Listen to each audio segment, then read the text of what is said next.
بسم الله الرحمن الرحيم. قالوا يا موسى إنا لن ندخلها أبدا ما داموا فيها فاذهب أنت وربك فقاتلا إنا هاهنا قاعدون.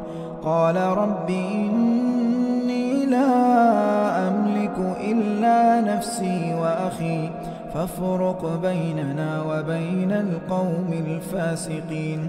قال فإنها محرمة عليهم 40 سنة يتيهون في الأرض فلا تأس على القوم الفاسقين.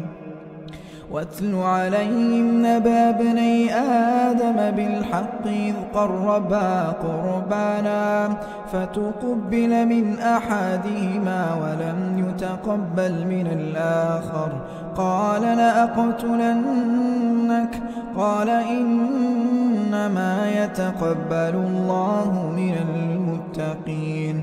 لئن بسطت إلي يدك لتقتلني ما أنا بباسط يدي إليك لأقتلك إني أخاف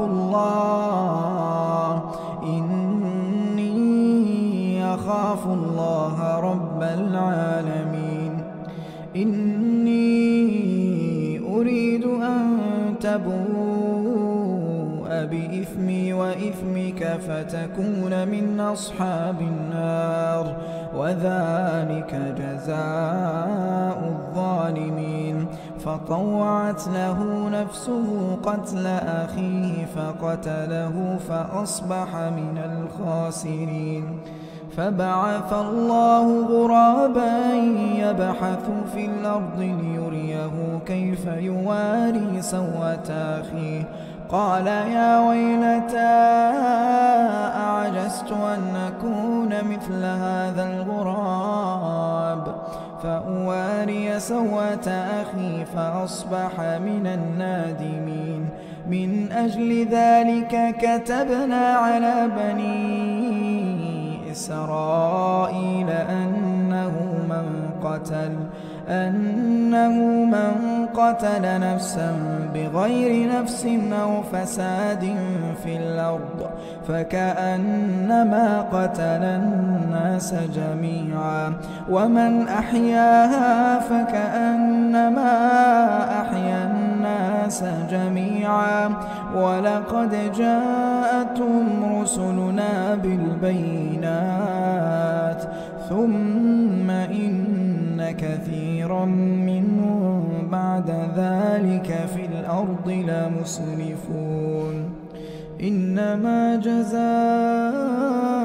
الذين يحاربون الله ورسوله ويسعون في الأرض فسادا أن يقتلوا أو يصلبوا أو تقطع أيديهم وأرجلهم من خلاف أو ينفوا من الأرض ذلك لهم خزي في الدنيا ولهم في الآخرة عذاب عظيم.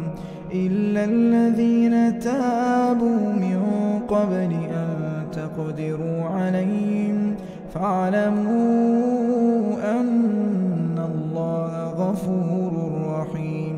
يا أيها الذين آمنوا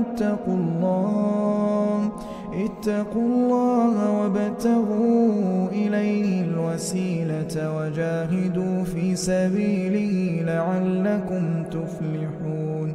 إن الذين كفروا لو أن لهم ما في الأرض جميعا ومثله معه ليفتدوا به من عذاب يوم القيامة ما تقبل منهم ولهم عذاب